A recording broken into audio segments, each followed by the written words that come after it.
안녕하세요. 동아시아연구원 원장 손열입니다. 2024년 한 해 저희 동아시아연구원 많이 아껴주시고 애청해 주시고 애독해 주셔서 대단히 감사드립니다. 2025년도 최선을 다해서 좋은 글들, 좋은 영상들 만들어내겠습니다. 2024년도 다사다난한 한 해였지만 2025년도 더욱 그 다사다난한 한 해가 되지 않을까 하는 그런 그 우려가 앞섭니다. 대외적으로도 많은 도전 과제들이 도사리고 있고, 더군다나 대내적으로는 저희 그 리더십 공백 상태가 얼마나 오랫동안 지속이 될지는 모르겠습니다만은, 대한민국은 정말 그 이중고 속에서 2025년 상당 기간을 보내야 되는 그런 어려움 속에 있는 것 같습니다. 그럴수록 해안이 필요한데 그런 해안을 오늘 2025년 신년을 맞아서 저희 동아시아연구원 하영선 이사장님을 모시고 귀한 그 해안의 말씀을 들어보도록 하겠습니다. 이사장님 나와주셔서 감사합니다. 예, 반갑습니다.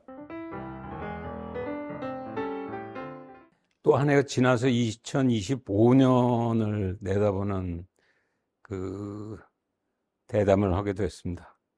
요즘 같아서는 하루를 내다보기가 어려운 시점에 놓여 있는 것 같은데, 다가오는 1년을 전망한다는 것이 뭐 무리가 아닌가 그런 생각이 많이 듭니다만, 그럼에도 불구하고, 일정한 그 커다란 그림은 그리는 것이 그래도 한국이라고 하는 비행기가 날아가는데 조금이라도 도움이 되지 않을까 해서 몇 가지 얘기를 하고 싶습니다. 제 개인적으로는 2025년을 전망하는데 과거와는 다르게 조금 다른 시각에서 전망을 해야 되지 않을까 하는 생각을 가지고 있습니다. 그 초점은 그 3대 지구 리더십 위기와 기회, 그런 시각이 대단히 중요한 거 아닌가 그런 생각이 듭니다. 그 주요 국가들의 리더십들이 변화를 겪고 있고, 따라서 그런 미중 차원의 그 리더십의 문제, 또 북한의 리더십의 문제, 또 지금 우리가 겪고 있는 국내 리더십의 문제, 이런 얘기들을 같이 좀 나눠보고, 그에 따라서 특히 그 국제 문제 차원에서는 어떤 전망을 하고 또 어떤 대책을 강구해야 커다란 불상사를 피할 수 피할 수 있나 하는 생각이 개인적으로 많이 들고 있습니다. 네. 그 3대 리더십 위기라고 말씀하셨는데 아무래도 이제 첫 번째는 그동안의 이 지구적 리더십을 보여왔던 미국으로부터 오는 어떤 리스크라고 할까요? 따라서 그 트럼프 외교 2.0을 저희가 좀 전망을 해볼 필요가 있을 것 같고 특히 미중 관계가 여전히 한국인의 국제정치적 삶을 규정하는 가장 큰 변수이기도 하고 그런 측면에서 이 트럼프 2.0이 가지고 오는 그 변화를 우리가 어떻게 봐야 될지 그 점이 아마 그 가장 그 중요한 이슈 중에 하나가 아닌가 싶습니다. 첫 번째로 뭐 1월 20일 날 트럼프 대통령이 취임을 하기 때문에 국내외적으로 트럼프 2.0에 관한 그 다양한 전망과 갑론을박들이 벌어지고 있습니다. 저는 개인적으로 이것을 좁은 의미에서 트럼프 2.0의 전망과 대안의 모색, 이렇게 좁게 해석하기보다는 트럼프 2.0과 연관되어져서 나타나는 지구적 리더십의 위기와 기회, 이렇게 문제를 정리하는 것이 보다 우리가 앞길을 내다보고 개척해 나가는 데 도움이 된다고 생각을 합니다. 그러기 위해서는 얼른 보면 지나간 것 같지만은 그 미중 간 정상 간의 지난 바이든 행정부 당시에 이루어졌던 정상회담들을 조금 되돌아볼 필요가 있지 않나 하는 생각이 듭니다. 그중에 특히 지난 그 11월 17일 날 리마에서 마지막 페루 리마에서 그 바이든과 시진핑의 마지막 정상회담이 있었습니다. 대단히 흥미로운 거는 늘 그랬듯이 두 사람이 만나고 그 정상회담을 미국과 중국이 각자 자기 나름대로 요약 소개해 주는 모습을 보고 있는데, 양국이 다 처음 바이든이 등장해서 양국이 알래스카에서 으르렁대던 초기에 비해서는 일정한 의미의 어떤 방향성 같은 것을 갖추지 않나 하는 그 모습의 중간 점검을 하고 있습니다. 따라서 그, 그 경쟁과 협력과 갈등의 관리라고 하는 그 흥미로운 표현으로 원칙적인 의미에서는 어느 정도 공감대를 형성하고 있습니다. 쉽게 요약하기에는 오히려 중국적 요약이 더 편한데 7개 항목에 대해서는 우리가 원칙적으로 어느 정도 그 합의를 보고 있는 것이 있지 않냐 하는 얘기를 쌍방이 하고 있습니다. 7개 합의점이라는 것은 중국적인 표현으로 하면은 첫째로 상호 존중, 두 번째로 평화 공존의 문제, 그 다음에는 소통을 어떻게 확보하냐 문제, 네 번째로 충돌 방지라는 것이 대단히 중요하다.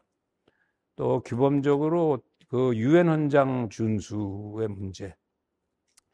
그리고 나머지 2개는 서로 간에 그 어느 정도 합작 공영을 할 수 있는 공동이익을 가지고 있어서 합작 공영을 하고 그 협력 공영을 할 수 있는 부분에서는 그 협력 공영 윈윈 전략을 모색을 하자라고 하는 것이고, 마지막으로 하나는 쌍방이 쉽게 합의되지 않는 부분에 대해서는 그 적절하게 관리를 해 나가는 수밖에 없지 않냐.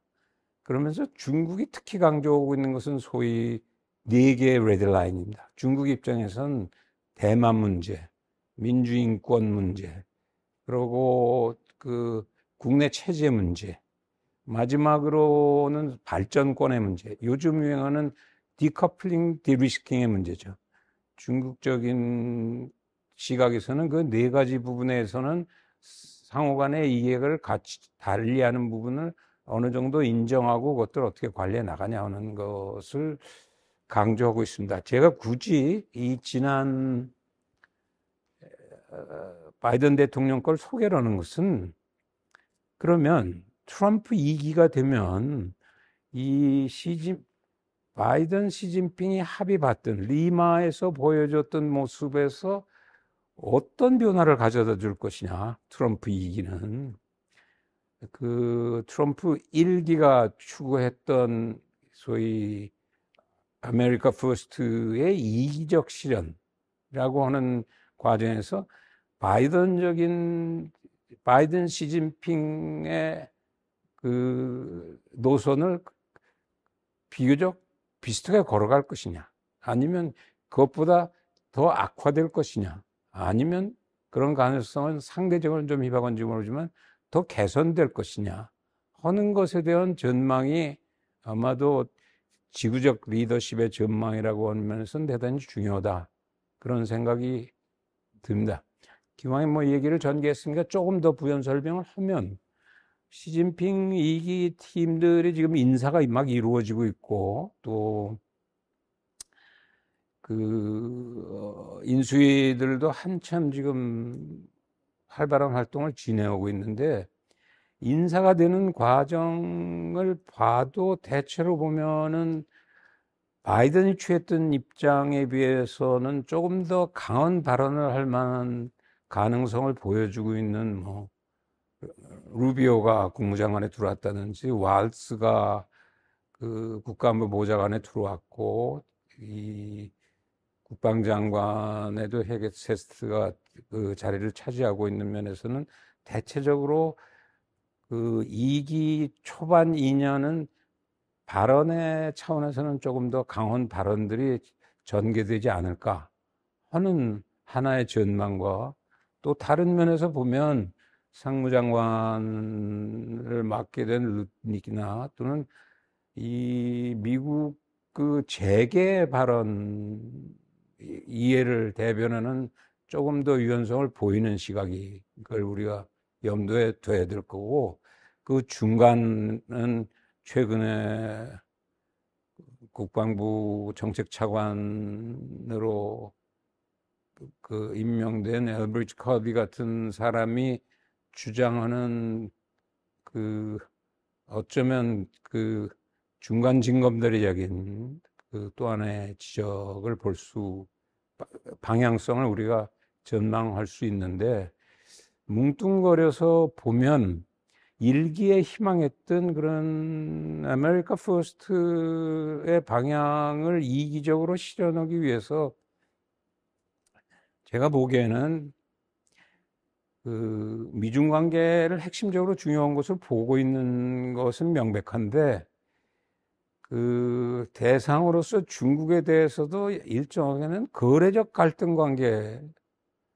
일차적으로는 시도할 수밖에 없는 부분이 있는 것 같고, 동시에 이 한국 같은 동맹 또는 이 동반자 또는 우방국들에게 대해서도 거래적 협력 관계를 모색하는, 아마 2025년, 2026년 정도의 첫 두 해 모습이 될 것으로 전망되어지는데, 한마디로 뭉뚱그리면, 그러나 이러한 리더십의 모습은 미중 관계에서 커다란 돌파구를 마련하기는 쉽지 않다라고 하는, 적지 않은 그 어려운 앞길이 놓여 있는 것으로 보여지고, 따라서 아마 트럼프 2기 후반에 가서는 또 한 번의 적절한 조정의 시기를, 이 리더십의 위기를 탈출하기 위한 또 하나의 기회 모색을 하면서 다음번 대선을 맞이해야 되지 않을까, 그렇게 전망이 됩니다. 네. 그러니까 지금 일각에서는 미중 관계를 아주 그 갈등 관계로 치달을 것이다라는 그런 전망들도 상당히 있는 속에서, 이 사장님은 지금 상당히 그 거래적인 갈등과 협력이 교차하는, 그러나 어떤 그 돌파구는 마련하기가 상당히 어려운 한 2년 정도의 미중 관계가 되지 않겠느냐, 그렇게 말씀을 주셨습니다. 그러면 궁금한 것은 이제 중국 측인데, 중국의 대미 정책이 이제 어떻게 될 것인지 그 파트를 좀 말씀을 해 주시죠. 지금 손 원장이 얘기하신 대로 그 통속적인 트럼프 위기에 대한 전망보다는 저는 조금 신중하게 바라다보는데, 그것, 그 향방에 적지 않은 그 결정 요인에 작동할 것은 역시 중국이 어떻게 대응하냐 하는 것이 굉장히 중요한 것 같습니다. 따라서 중국의 2025년을 전망할 필요가 있는데, 중국이 2025년을 전망하기 위해서는 우선 그 24년 조금 되돌아볼 필요가 있죠. 2024년을 되돌아보면은 가장 중요한 그 회의를 꼽으라 그런다면 아마 뭐 누구나 마찬가지겠지만은, 지난 7월에 있었던 삼중전 20자 당대회 이후에, 길게는 2050년, 중간징검대로 2035년 되게 어떤 식으로 중국이 가려고 하는가에 경제적인 그 목표 설정을 하는 삼중전 회의가 있었습니다. 근데 이례적으로 삼중전 회의 과정에서 이런 삼중전 회의가 잘 진행되기 위한 소위 외부 환경을 양호하게 조성하기 위한 중국 외교는 어떻게 해야 되냐고 하는 왕의 그 외교부의 발표가 지난 8월 중순에 있었습니다. 이런 기본적인 가이드라인은 지난 12월 17일 날 왕이가 중국 외교부 산하에 있는 그 국제문제연구소에서 2024년 국제 형세와 중국 외교 그 연구 토론회에서 그 상당히 긴 스피치를 하고 있습니다. 저는 이것이 아주 그 간결한 중국의 2024년을 되돌아보고 시진핑 외교를 결산하고 2025년은 어디로 갈 것인가, 또는 트럼프 2.0 대중 외교에 대해서 어떻게 대응할 것인가를 그 가장 잘 보여주는 그 연설이었다고 생각을 합니다. 그 중에도 연설을 끝내면서 마지막으로 2025년에 중국이 그 가장 중점을 둬서 하고 싶어 하는 것을 5개로 써머리를 하고 있습니다. 얼른 들여다보면 대단히 구호적인 얘기를 또 오고 있는 것 아닌가, 그렇게 생각할 수도 있습니다만은 저는 굉장히 흥미롭게 봤습니다. 5가지를 뭘 2025년에 초점을 맞추겠다고 하는 것은 뭐였냐면, 첫 번째는 화평을 강조를 하고 있습니다. 두 번째는 단결, 세 번째는 개방, 네 번째는 정의, 5번째는 포용. 언론들은 다 그럴듯 늘 하는 얘기 아닌가 하는데 유심히 좀 볼 필요가 있습니다. 첫 번째, 화평은 늘 오랫동안 해왔던 얘기인데, 화평 발전에서 화평, 이 얘기는 아직까지 단중기적으로, 중국에서 단중기적이라는 것은 아마도 2025년에서 대체로 2035년 정도를 내다보는 거겠죠. 좀 길게 보는 건 2049년, 50년을 보는 건데, 화평을 강조한다는 것은 아직까지는 중국이 그 세계 질서에서 대등한 파워는 아니라고 하는 얘기. 아직은 싸울 때가 아니다라고 하는 것의 중요한 표현이라고 생각합니다. 근데 재미있는 것은 두 번째로는 화평을 강조하면서도 이 세계가 분열대항되어 가는, 소위 단극에서 다극으로 그 나눠져 가는 속에서의 단결을 강조하고 있는데, 이것은 미국과의 단결이 아니라 미국이 아닌 역량들과의 단결을 하고 있습니다. 화평은 하되, 미국을 비롯한 중심 세력과 화평은 하되, 그 중국이 맺어 나갈 글로벌 사우스나 여러 가지의 비미국적 역량과의 단결은 못지않게 다음 단계로서는 대단히 중요하다 하는 얘기죠. 세 번째는 전 특히 재밌게 봤습니다. 이 디커플링이라고 하는 표현을 미국이 디리스킹이라고 하는 표현으로 그 2023년에 바꿨습니다. 그 규모나 강도를 상대적으로 그 축소하는. 그런데 흥미로운 것은 중국은 그 번역을 바꾸지 않고 있습니다. 중국에서 쓰고 있는 것은 탈구 단련이라고 하는 표현으로 쓰고 있는데, 디커플링 나왔을 때 말인데 디리스킹으로 변화되었음에도 불구하고 불만이 남아 있는 거죠. 그러니까 세 번째 목표로는 이 탈구 단련하기 위해서는 중국은 가능한 한 개방을 모색하겠다. 그 얘기는 바꿔서 얘기하자면, 이 디리스킹에 대해서 중국이 모색하는 자체적인 차원에서의 특히 첨단 기술의 국내 역량 강화와 동시에 중국 나름의 글로벌 네트워크를 명분하기 위해서는 개방을 강조하겠다. 따라서 이게 2025년에 굉장히 중요한 얘기고, 트럼프가 만약 바이든까지 디리스킹이었던 것을 다시 디커플링으로 가져갈 것이냐 안 가져갈 것이냐가 초미의 지금 관심사인데, 그거에 대해서 우리는 여전히 대응 또는 미국이 그렇게 갈 것을 상정하고 그것에 대한 그 탈출구를 모색하려는 노력은 2025년에 가장 중요한 목표의 하나로 꼽고 있다고 하는 것입니다. 네 번째 정의라고 하는 것은 이 세계 질서 운영하는 데 있어서 국제법이라든지 이런 규범적인 차원에서 중국이 그 정당성을 어느 정도 그 추진해 나가는데 중점을 여전히 두겠다. 이것도 역시 그 미국을 넘어선 단극에서 다극으로 가는 과정에서의 그 역량을 어떻게 강화해 나가냐고 하는, 어쩌면 이것은 2025년의 목표이기보다는 조금 더 긴 목표를 위해서 그 중국이 준비하고 싶어 하는 역량 강화의 한 부분이 되겠습니다.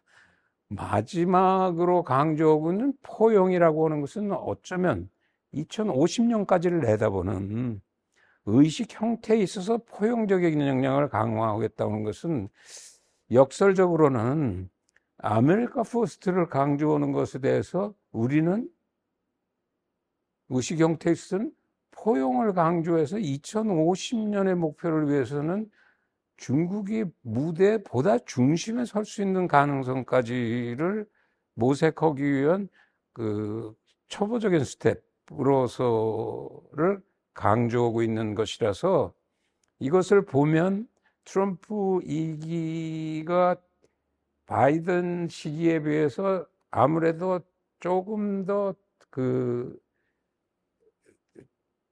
직설적인 미중 관계에 대한 상반기 2년에 대한 치고받는 과정을 모색하고 있는데, 중국이 그것에 대해서 물론 그 화평을 베이스로 하고 있지만은 일방적으로 끌려갈 수는 없다고 하는 동시에 표현으로서 받아들일 수밖에 없지 않나, 그렇게 생각을 하게 됩니다. 네, 지금 뭐 굉장히 그 흥미로운 말씀을 해주셨는데,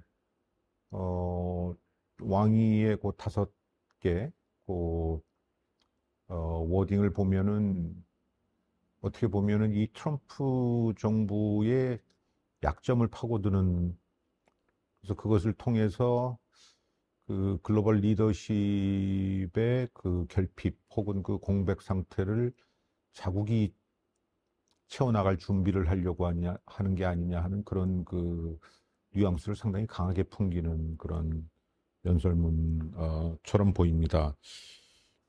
지금 말씀을 들어보면은 그 미국 트럼프의 그 전략에 대해서 중국의 그 일종의 그 대응 전략이 한 5가지의 그 키워드, 그 원칙으로 이렇게 대응을 하게 되는 것인데, 이제 그렇게 되는 경우에 이게 인태 지역에서의 그 미중 간의 일종의 그 경쟁은 결국은 이 동맹국들이 어떻게 나오느냐, 라고 하는 게 이제 굉장히 중요한 요소 같고, 그 중에서 특히 이 한일의 향배가 상당히 중요하고, 따라서 그 한미일 관계가 향후에 이제 어떻게 전개될 것인지를 주목하는 게 굉장히 그 중요한 일 같습니다. 트럼프가 취하고 있는 입장과 시진핑이 취하고 있는 입장이 어디서 문제가 생기느냐 하면, 아메리카 퍼스트 입장에서 보면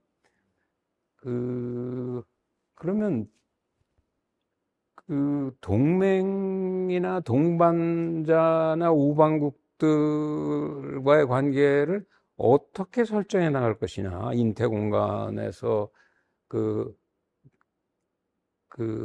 관계를 어떻게 설정하느냐 하는 차원에서 보면, 우리가 생각해 볼 수 있는 게, 그러면 바이든 행정부 때 진행됐던 그 인태 전략은 어떻게 되는 것인가, 또 그 중에 가장 중요한 요소의 하나로 꼽혀지는 한미일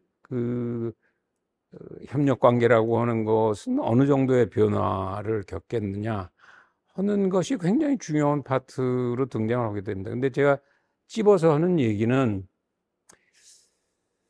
트럼프 쪽의 시각에서 보면은 그 한미일 캠프 데이비드의 삼국 협력이라고 하는 것을 우리는 삼국의 대등한 협력으로 파악하고 싶어 하는데 트럼프의 입장에서는 아마도 미일 협력이라고 하는 것이 상대적으로 훨씬 더 그 중요한 요소를 차지하고 있는 부분이라고 생각하고 그에 비해서 한국은 그 보적적인 역할을 담당하는 것으로 그 위치 지어질 가능성이 높습니다. 굉장히 흥미로운 것의 하나는 아까 예를 들었던 엘브리지 콜비가 이 2, 3년 전에 냈던 책 중에 The Strategy of Denials라고 하는 그 거부의 전략이라고 하는 그러니까 중국의 패권적 질서가 인태 지역에서 작동하지 않게 해서 미국은 어떻게 해야 되는가 방어 전략을 하면서 그 에치슨 라인을 그리듯이 인태 지역에 있어서의 방어선을 그려놓은 그 책 내용에서 확실하게 그 미국이 가성비적으로 확실하게 같이 가야 되는 것은 일본, 오스트레일리아, 인도를 꼽고 있고 한국은 상대적으로는 이것이 비용이 굉장히 많이 들어가는 것보다 에치스는 그래서 아예 그 라인에서 빼놓은 것에 비해서 이것은 어쩌면 보더라인에 있는 것인지 모른다. 그 상황의 전개에 따라서 굉장히 복잡한 관계가 설정되어질 것이다 라고 하는 설명을 하고 있는 것에 반해서 시진핑은 중국은 또 어떻게 생각하냐면 아까 원칙적으로는 화평 발전을 해야 되겠지만은 미국에 일방적으로 머리를 숙일 수는 없기 때문에 자력적으로 국내 역량을 키우는 동시에 중국 나름의 네트워크를 하기 위해서의 상대적으로 약한 고리들을 신경을 써야 된다고 하는 면에서는 아마 중국적인 차원에서는 인태 지역에 한국도 그 중에 하나로 그 노력을 해보고 싶어 하는 대상이 될 겁니다. 따라서 이건 굉장히 역설적으로는 양쪽에 그 끼어 있는 모습에 놓이게 될 그 묘한 그 2025년 될 수 있기 때문에 우리가 그것을 굉장히 신중하게 바라다보고 그러면 이것을 어떻게 역용해서 한국의 또는 인태 지구적 차원에 있어서 그 보다 나은 방향으로 가기 위한 한국적 리더십은 무엇을 추구해야 될 것인가 하는 아마 굉장히 중요한 그 실험이 그 캠프 데이비드를 어떻게 진화시켜 나갈 것이냐.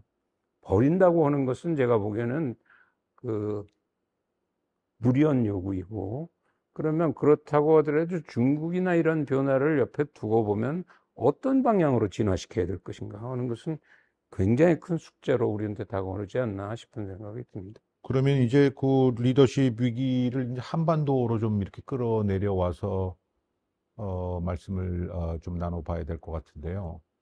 뭐 북한의 리더십에 대해서 먼저 말씀을 시작해 주시죠.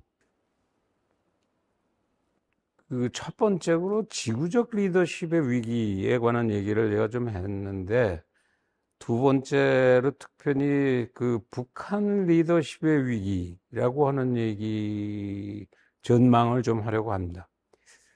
그 북한 문제를 좁게 보고 있는 시각이나 이런 분들 입장에서는 그 왜 2025년에 북한 리더십의 위기를 왜 강조하느냐라고 의아해 하시는 분도 있을지 모르겠는데 제가 보기에는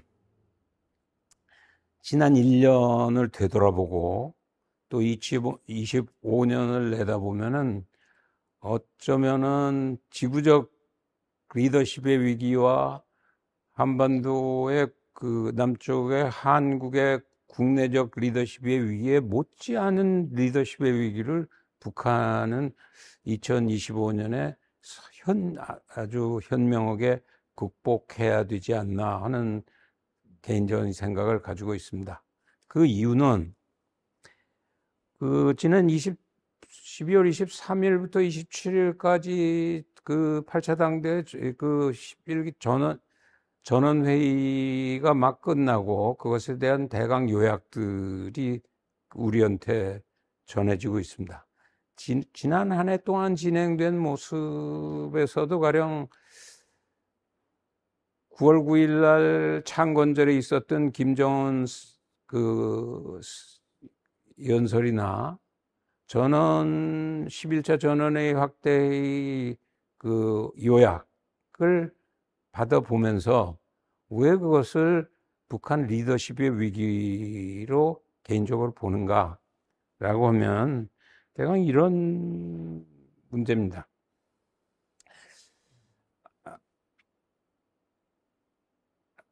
아시다시피 북한 경우는 2025년은 대단히 중요한 해입니다. 꺾어지는 해이고 동시에 8차 당대회 때 그 했던 경제 개발 5개년 계획의 마무리를 짓는 해이기도 합니다.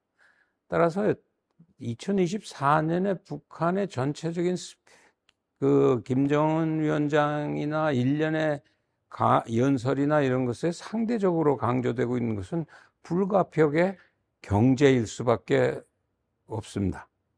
지난 5년 동안에 그런대로 어느 정도의 성과가 있었다고 하는 모습을 보여줘야 되고, 더 나아가서는 다시 다가오는 그 5년의 경제가 어디로 가야 될 것인가 하는 것을 새로운 꿈을 보여줘야 되는 대단히 중요한 2025년의 한 해입니다.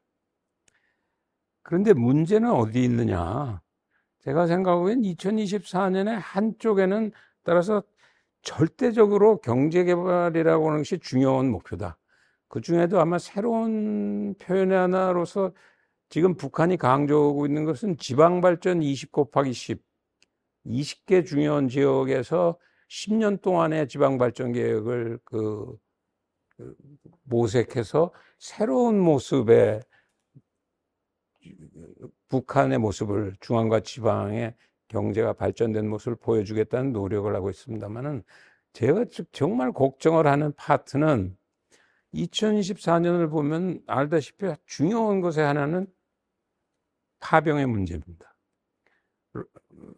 러우 전쟁, 러시아 우크라이나 전쟁에 있어서 그 파병을 북한이 할 수밖에 없었고, 또 하나는 그 북한의 무장력을 지속해서 강화해 오는 2024년이었습니다.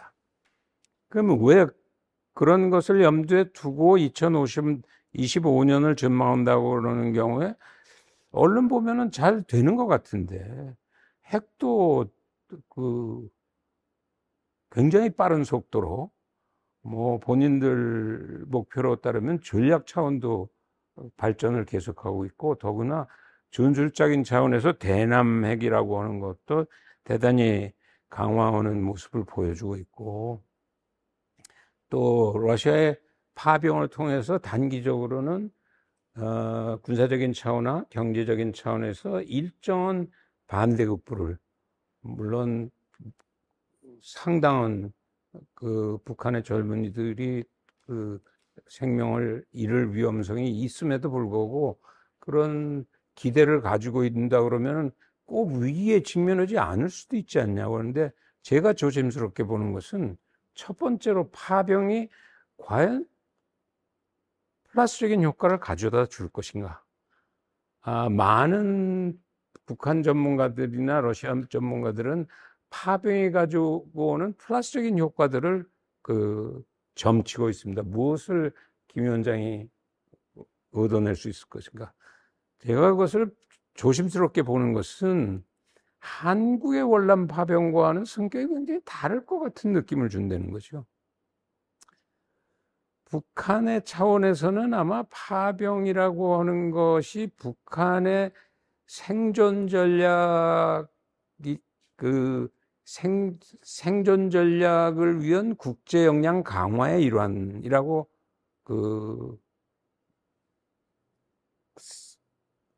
생각해서 고심 끝에 한 결정이겠습니다만은 왜 이것이 커다란 성과를 거두기 어렵냐 하는 것은 쉽게 이야기해서 지금 현재 러시아의 위치를 좀 볼 필요가 있습니다.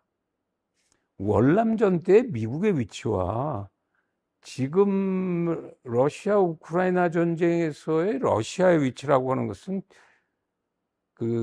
전혀 다른 성격을 가지고 있습니다. 왜 그러냐면 쉽게 두 가지 지표만 잠깐 소개를 드리면 지금 2024년도 세계 국민 총생산 GDP가 대체로 이 105조 정도 되는 것으로 추정되고 있는데 그중에 미국이 27조입니다. 중국이 19조, 일본이 4조 4천억, 러시아가 2조 1천입니다. 한국이 1조 7천억입니다. 그 얘기는 사실은 러시아 경제가 한국 경제보다 조금 큰 사이즈라는 것이죠. 그런데 중국과의 관계를 넘어서서 러시아의 관계에서 얻어낼 수 있는 것이라고 하는 것은 제가 보기에는 굉장히 제한적일 것이다 라고 하는 생각입니다. 아마 중국은 유심히 지금 바라다보고 있을 겁니다. 변화를. 군사비 차원에서도 작년 군사비 추계, 시프리 추계 같은 것을 보면 대체로 2조 4천억 달러가 1년 사용되는데 미국이 9천억입니다. 중국이 대체로 3천억. 일본하고 한국이 대체로 500억 수준입니다. 우리는 러시아가 유럽 전역에서 싸움을 하고 있으니까 어마어마한 군사비를 사용하고 있으라고 그냥 관념적으로 러시아를 이해하고 있습니다만은 전비 포함해서 지금 추정되어지는 것은 1,000억 규모 한일 합친 군사비 정도 사이즈라는 것이죠. 따라서 저러면은 단기적으로 최소한의 국제 역량 강화에 도움을 줄지 모르지만은 길게 보면 저는 잘못된 선택이었다. 파병이라고 하는 것은. 오히려 중요한 것은 러시아에 대해서는 러시아대로 하면서 중국으로부터 군사경제적인 전폭적인 지원을 받는다. 그거는 굉장히 어려운 일일 겁니다. 그러면 둘 중에 고르라고 하면 당연히 중국을 골라야 되겠죠. 따라서 내가 보기엔 북한의 생존 전략의 지난 20, 30년의 첫 번째 잘못된 선택이 핵 개발이었다 그러면 두 번째는 아마 파병이 아니었나. 따라서 그 속에 더 중요한 것은 2025년에 경제적인 성과를 보여야 된다라고 하는 것이기 때문에 무리해서 보이겠죠. 그러나 가시적인 성과는 지금 통계적으로도 금년이 상대적으로 조금 나아지고 있는 것입니다만은 제가 늘 얘기하듯이 중국의 경제 성장은 지금 한 자릿수의 경제 성장을 해가지고 될 형편에 놓여 있지 않습니다. 적어도 중국이 겪었던 개혁 개방 또는 베트남이 겪고 있는 개혁 개방 수준으로 두 자릿수의 경제 성장이 한두 해가 아니고 1, 20년을 또는 한 세대를 지금 따라잡지 않으면은 무대에 서 있기가 굉장히 어렵다고 하는 문제가 있습니다. 따라서 그것을 합치면 핵 개발, 파병, 경제 성장이라고 하는 이 세 가지를 엮어나가는 데 있어 2024년은 현명한 리더십은 아니었다. 제가 보기에. 따라서 2025년 발표는 하고 앞으로 5년을 다시 어떻게 개발해 나갔다고 얘기하겠습니다만은 계속해서 현재 핵 무장력 강화를 유지하고 파병의 성과는 기대한 만큼 안 나오는 속에 중국과의 개선은 쉽지 않다고 하는 면에서는 대단히 어려운 2025년을 북한은 마주하게 되지 않나 하는 조금 우울한 전망을 하게 됩니다. 네. 지금 말씀도 일반적인 전망하고는 조금 거리가 있는 그 전망을 해주셨습니다. 뭐 일반적인 전망은 그 파병을 통해서 지금 그 일종의 그 북중러 대 한미일 이 냉전 구도를 강화하고 그런 속에서 중국이 상당한 그 이득을 얻을 전략적 이득을 얻는 것이 아니냐라고 하는 전망들이 사실은 주를 이루고 있는데 지금 말씀 주신 바에 따르면은 그런 것보다는 이 파병이 가지고 오는 부정적인 효과가 긍정적인 효과를 훨씬 능가할 것이다라는 것을 구조적인 차원에서 쭉 그 말씀을 해주셨습니다. 그러면 이제 3대 위기의 이제 마지막 위기로 한국의 리더십의 위기가 될 것 같은데요. 이 리더십 위기는 정말 우리가 실제 나날이 지금 겪고 있는 따라서 이 대한민국 호가 2025년에 정말 그 순항을 할 수 있을 것인지 대외적으로는 지금 상당히 그 경랑이 일고 있는데 그 속에서 저희가 지금 기장이 없지 않습니까? 당장 그래서 이 부기장도 지금 없고 이런 상황 하에서 저희가 한 해 동안 이 동체 착륙을 하지 않고 그 잘 그 착륙을 할 수 있어야 될 텐데 랜딩을 잘 해야 될 텐데 상당히 그 어려운 시점인 것 같습니다. 어떻게 전망을 해주시고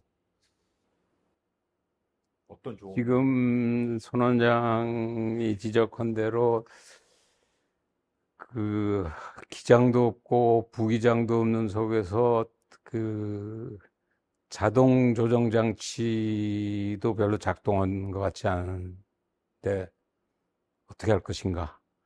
동체 착륙하지 않는 묘법은 무엇인가 하는 것은 뭐 2025년도 최대 우리 문제일 수밖에 없는 것 같습니다.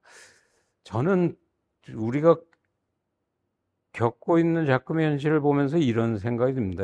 오늘 우리가 겪고 있는 이 리더십의 혼란, 부재라고 하는 것은 좀 길게 보면은 근대국가 건설이라고 하는 것을 19세기 후반부터 겪고 있었던 지난 200년의 숙제였기도 하고 조금 짧게 보면은 본격적으로 뒤늦지만은 그런 노력을 본격적으로 시도하게 됐던 2025년이 사실 80주년 아닙니까? 근대국가 건설을 하기 위한 압축적 근대국가 건설을 하기 위한 80년의 노력을 우리가 했고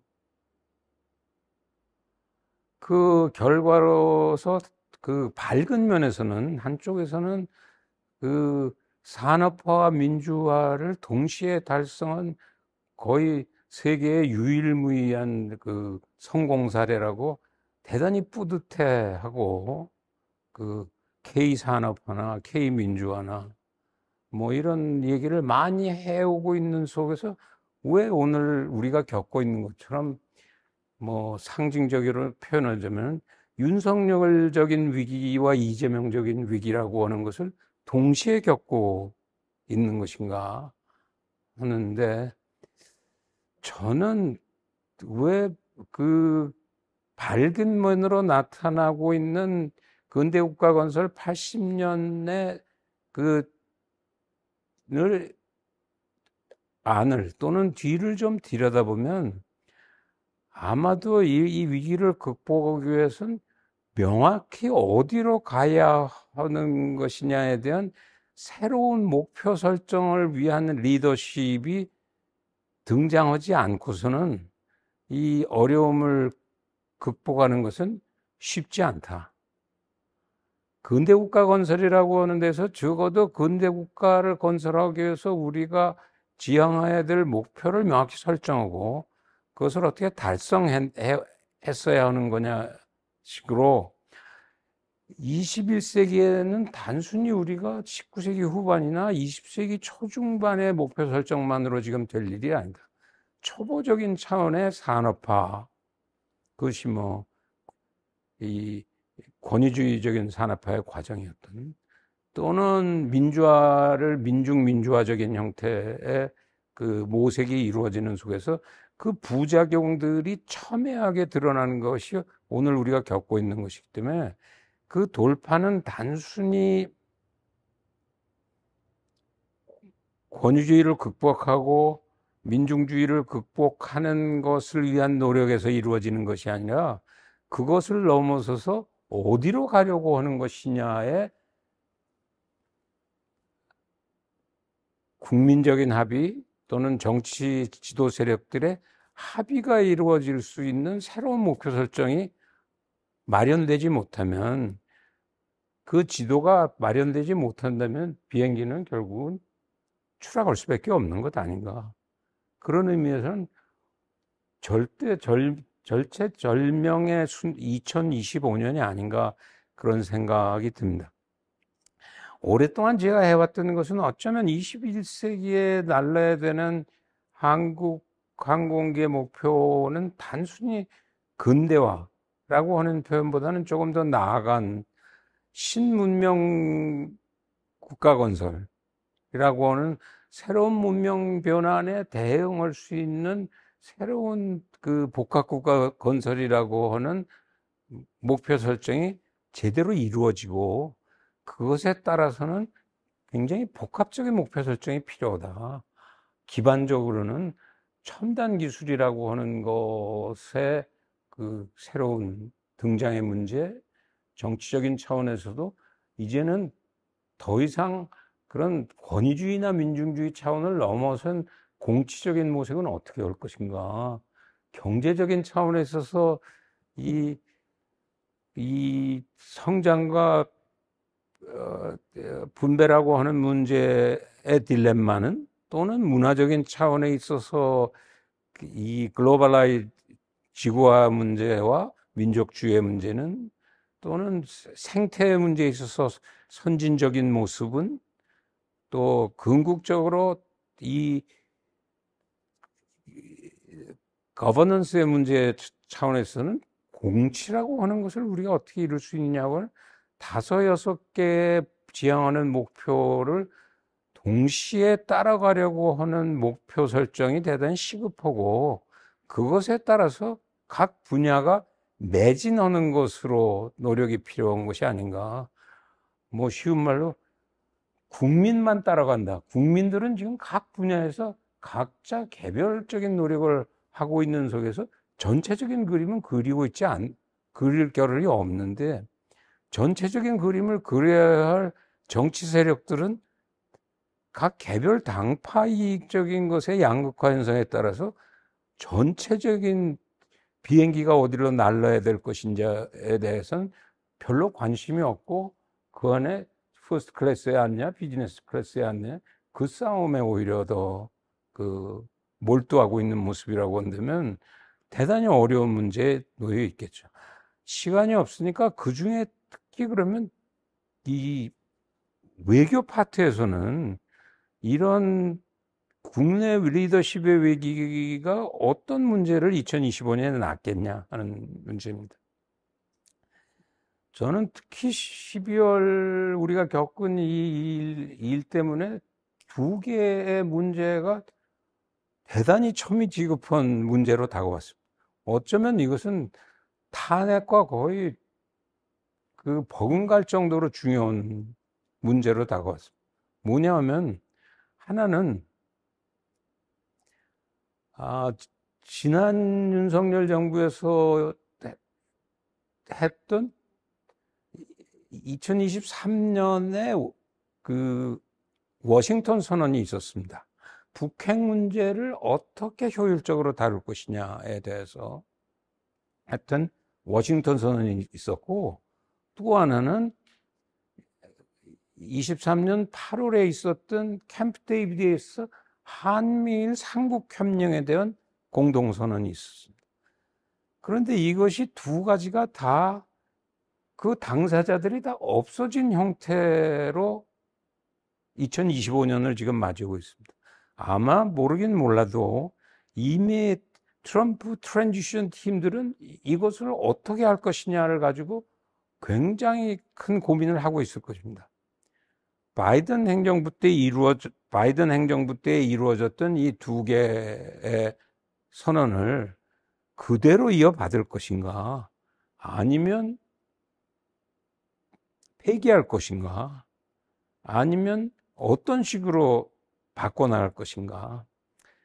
저는 이것에 대한 결정은 국내적인 지금 리더십 부재의 혼란을 극복해 나가는 것에 거의 못지않은 한국의 국제적인 플라이트를 좌우하는 2대 위기라고 생각을 합니다.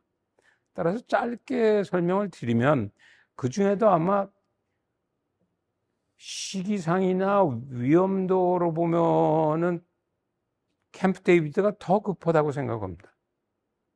한미일 삼국 협력을 저는 아까 보여드렸던 지금 지구 전체가 가지고 있는 역량 배분표를 보면 그 속에서 한미일 캠프 데이비드 선언이라고 하는 것은 폐기할 수는 없다.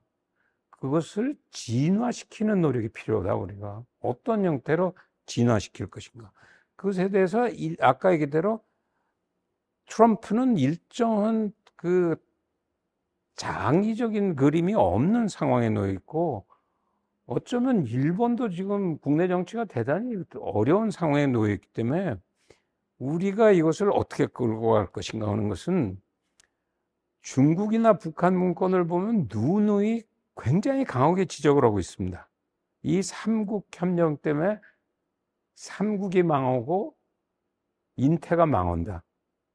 그러면 삼국이 흥하고 인태가 흥하기 위해서 우리가 맺은 이 캠프 데이비드를 어떻게 발전시켜 나갈 것인가.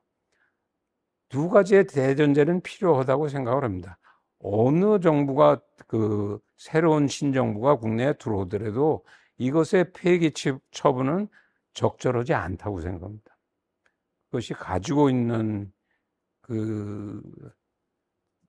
지구 역량적인 차원에서 그것과의 관계는 어떤 형태로도 유지, 개선, 진화를 시켜나가야 돼. 그것에 대해서 가지고 있는 중국적인 불만이나 북한적인 불만을 어떤 형태로 그러면 소화 흡수해 나갈 수 있는 방법이 있는 것이냐, 포용하거나 개선해 나갈 수 있는 것이냐 하는 것은 불가능하지 않는 것인가. 더구나 트럼프의 2.0의 포지션이 바이든보다도 약간은 강화될 가능성도 있는 소리. 저는 꼭 그렇다고 생각하지는 않습니다. 이것이 국제정치도 생물이기 때문에 끊임없이 그 앞으로 나아가는 방향을 우리가 설정하는 것에 문제가 있기 때문에 고도의 한국의 리더십이 필요하다고 생각합니다. 그것은 뭐 작게는 일본과 또는 인태의 관련 당사국들이 다 함께 미국과 중국도 아마 트럼프 2기의 후반으로 접어들면은 이게 그대로 끌고 가면은 잘 안 된다. 디커플링이나 디리스킹도 한계 안에서는 지금은 매니지먼트란 말을 쓰기 싫어하지만 또 그것을 따져봐야 될 부분이 문제가 있기 때문에 이런 부분에 있어서 한미를 베이스로 놓고 중국과 북한을 어떤 식으로 연계시키냐고 하는 부분에 대한 그림이 사실은 우리가 먼저 그려져서 지금 미국 인수위원회에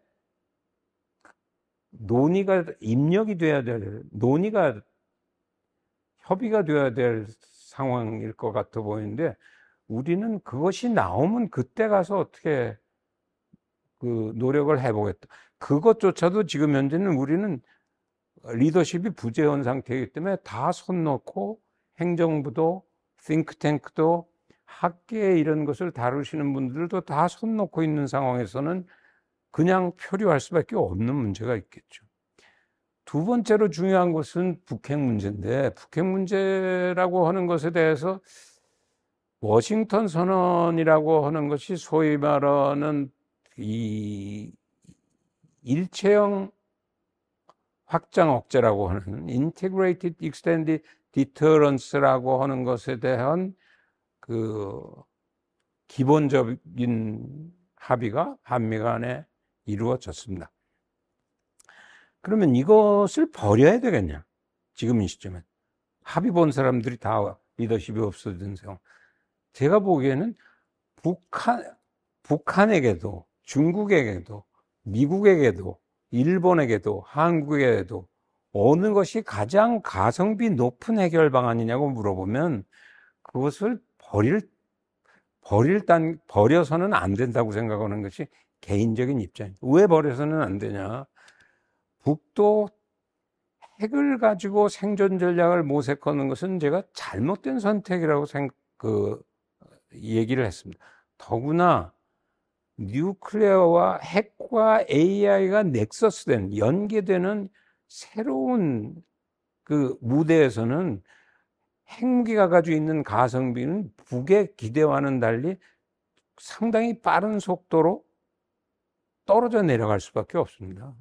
따라서 새로운 생존 전략의 모색이 불가피하게 필요한 상황일 수밖에 없는데, 물론 지금 리더십이 그것을 북한을 체제를 유지하는 두 개의 버팀대 하나로 가지고 있기 때문에 쉽사리 그것을 버리기 어렵다고 하는 딜레마는 있기는 합니다만은, 객관적으로 바라다 보면 이것은 굉장히 무리한 그 선택의 결과가 아닌가 생각되어지고, 그러면 한쪽에서는 그러면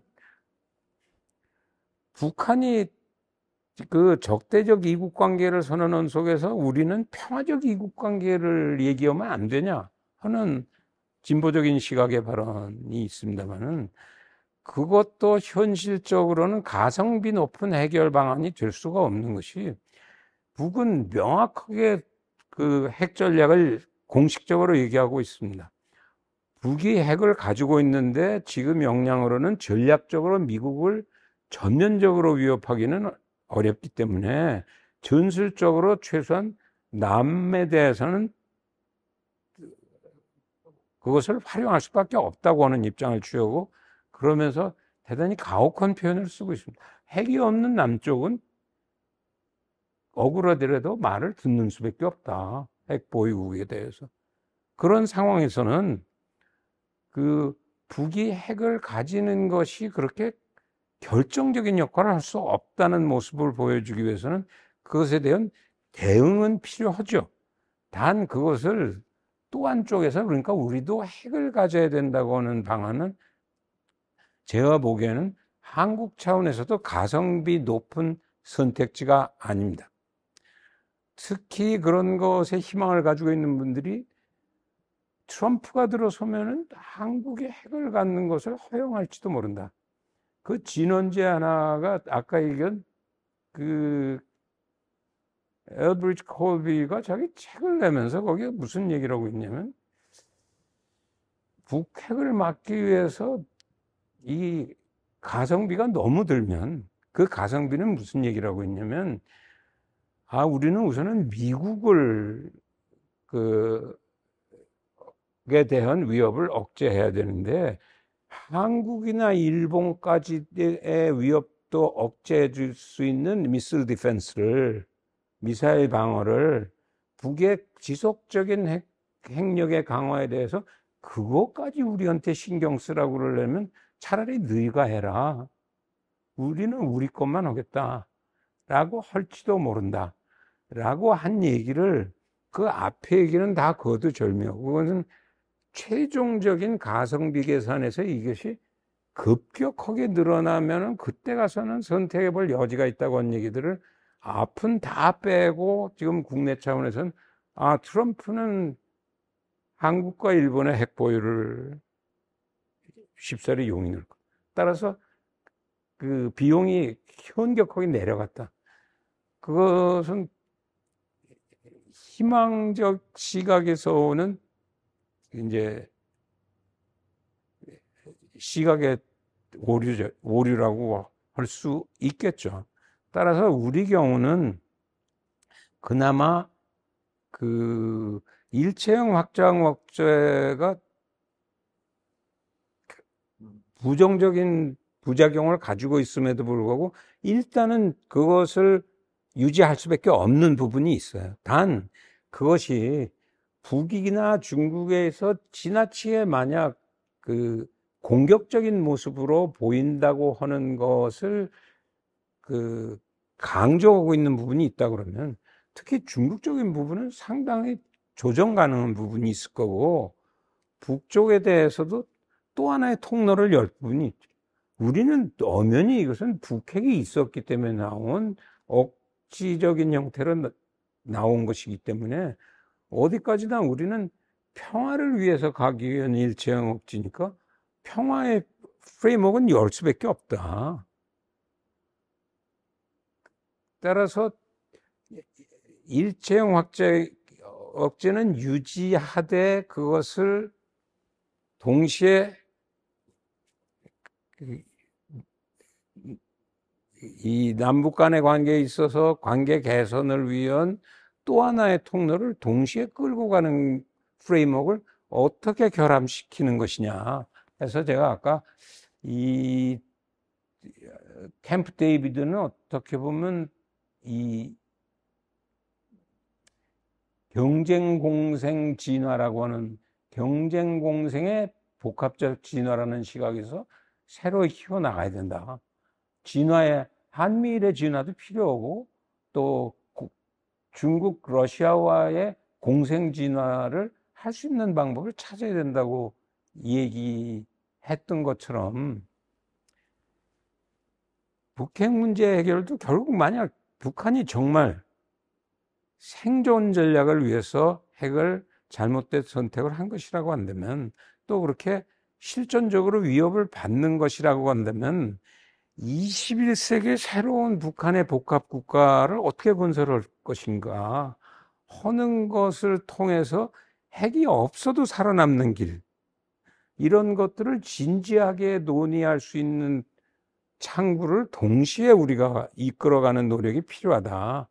그건 어쩌면 한국이 해야 될 숙제고 그것을 일본과 협의해내고 중국 또는 미국과 협의해내서 그 단기적으로 김 위원장이 받아들이기 어렵다고 하더라도 점차적으로 그런 담론 세계에 어쩌면 리더십의 위기가 국내 차원이나 지구적인 차원이나 다 목표 설정이 잘 안 되고 있는 것이 그 극복은 단순히 포퓰리즘의 극복이나 권위주의의 극복이나 또는 미국의 패권적인 미국의 극복이나 권위적인 중국의 극복이 아니고 그것을 넘어서는 새로운 문명 변환의 새로운 타겟 설정의 리더십의 얘기를 우리가 함으로써 그 구심점이 마련되어야 되는 것이 아닌가. 그게 하나는 그 담론의 돌파구를 마련하는 것이고 그 담론의 돌파구는 동시에 그런 것들이 자리 잡기 위한 정치적인 리더십이나 세력은 어떻게 키워나갈 것이냐. 그게 뭐 국내적인 차원에서는 뭐 대통령제나 의회제도 또는 중앙지방정부 선거나 이런 걸 어떻게 개선하는 문제하고 연관된다 그러면 글로벌하게는 글로벌한 차원에서 그 새로운 질서의 모습들을 단순히 미국이나 중국을 넘어선 또 하나의 새로운 질서의 모습에 대한 진지한 논의와 노력이 필요로 한 2025년에 그 원년의 한 해가 되어야 걷잡을 수 없는 앞으로 30년의 위기의 나락에서부터 희망의 나락으로 대전환이 되는 한 해가 되지 않을까 그런 그 기대를 가지고 싶습니다. 우리 저 이사장님 평소 톤과는 달리 상당히 격정적으로 말씀을 해주셨는데, 오늘 지금 신년 대담은 크게 한 세 가지 포인트로 요약이 될 수 있을 것 같아요. 첫째는 글로벌 리더십의 위기를 지금 말씀을 해주셨는데 그게 지금 뭐 이 비행기의 이제 메타포를 쓰셨잖아요.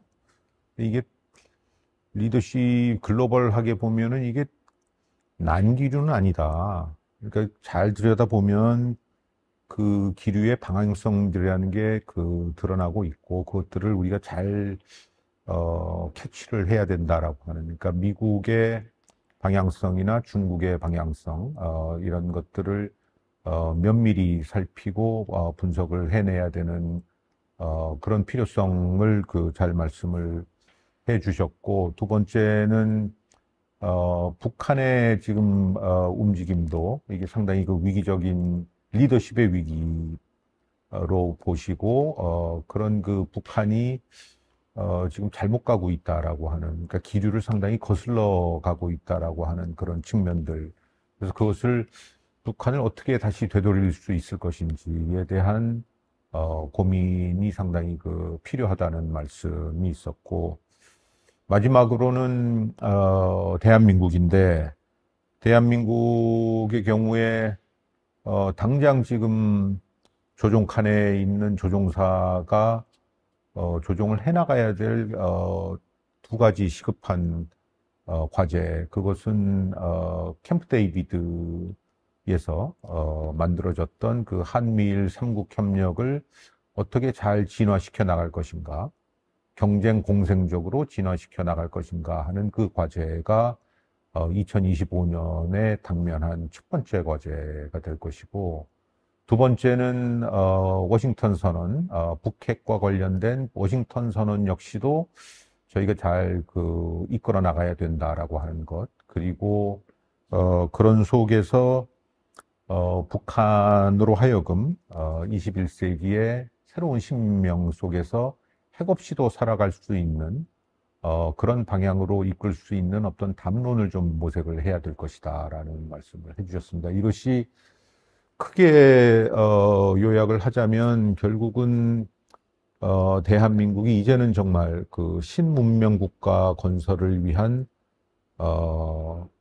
방향타를 제대로 지금 잡아야 될 시기가 왔다. 이제까지의 산업화와 민주화의 기적, 이것들은 다 위기적 상황으로 지금 전환이 되고 있기 때문에 이런 위기적 상황에서 새로운 미래를 위한 신문명 건설을 위한 어떤 담론이 마련이 돼야 되고, 그 담론을 마련을 하고 실천을 하기 위한 지도력이 필요하고, 또 그것을 이끌어가는 추진 세력이 필요하다라고 하는 말씀을 해주셨습니다. 상당히 절박한 말씀이고, 특히 지금 시점에서는요. 그래서 저희가 2025년을 이렇게 열면서 상당히 무거운 대화로 25년을 열었습니다. 올 한 해 EAI는 지금 말씀해 주신 이런 중요한 담론을 중심으로 해서 많은 정책 연구, 그리고 연구의 결과를 제시할 것을 약속드리면서 신년 대담을 여기서 마치겠습니다. 이사장님 수고하셨습니다. 네, 대단히 감사합니다.